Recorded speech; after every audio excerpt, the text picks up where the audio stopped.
हमें संसार में बहुत रुचि है और हमारी रुचि का कारण क्या है?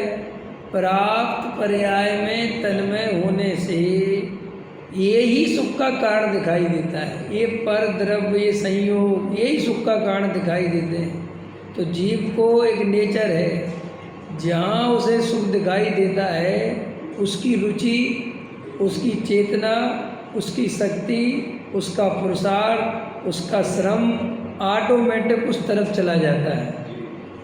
आत्मा में कोई सुख है, आत्मा से कोई सुख मिलेगा, इस तरफ हमारी श्रद्धा का पलटन नहीं है, इस तरफ हमारी श्रद्धा की पकड़ नहीं है। तो हम लोगों को क्या होता है, ये एक आदमी की प्रॉब्लम नहीं है, ये बहुत लोगों की प्रॉब्लम है। आत्मा की बात तो सुनते हैं, खूब स्वाध्याय भी करते हैं, लेकिन सम्यक दर्शन नहीं होता।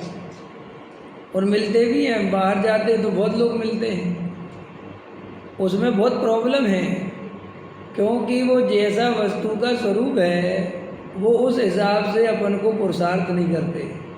तो श्रद्धा का परिवर्तन पहले नंबर पर परिवर्तन है ज्ञान और चारित्र।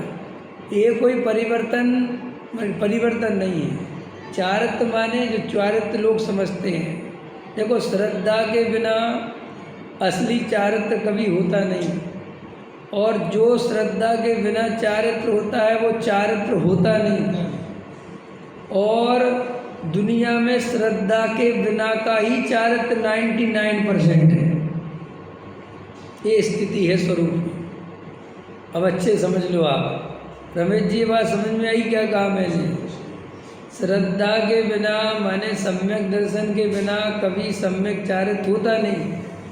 और दुनिया में जितना भी चारित्र है वो सम्यक दर्शन के बिना का ही है, इसलिए वो चारित्र नहीं। तो आप समझ रहे हैं मैं क्या कह रहा हूँ?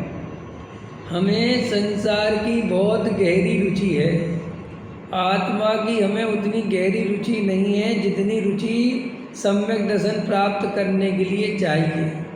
हम प्रवचन में आते हैं, रुचिपूर्वक सुनते, नहीं सुनते ऐसा नहीं है, लेकिन यहाँ से समझ लो 10% तुम्हारी रुचि आत्मा की तरफ मुड़ी, लेकिन तुम बाहर संसार के कार्यों में जाके फिर रच पच गए, तो वो 10% जो रुचि बनी थी वो फिर मिट गई। फिर कल आए, फिर 10% बनी, फिर संसार के कार्यों में लग गए, फिर वो 10% मिट गई। तो ऐसे हमारा अनंत काल चला गया और कभी हम मिथ्यात्व का नाश नहीं कर पाए। समस्या समझ में आ रही है? तो हमारा श्रद्धा का जो परिवर्तन है वो परिवर्तन हम नहीं कर पाते, और श्रद्धा का परिवर्तन करे बिना हम कभी भी धर्म कर ही नहीं सकते।